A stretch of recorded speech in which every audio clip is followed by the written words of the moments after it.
మనలోని ప్రాణం అమ్మ, మనదైన రూపం అమ్మ, ఎనలేని జాలి గుణమే అమ్మ. నడిపించే దీపం అమ్మ, కరుణించే కోపం అమ్మ, వరమిచ్చే తీపి శాపం అమ్మ.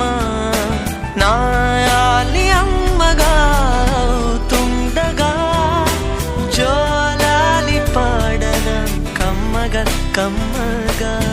పెదవే పలికిన మాటల్లోనే తీయని మాటే అమ్మా, కదిలే దేవత అమ్మా, కంటికి వెలుగమ్మా. తనలో మమతే కలిపి పెడుతుంది ముద్దగా, తన లాలి పాటలోని సరిగమ పంచుతుంది ప్రేమ మధురిమ.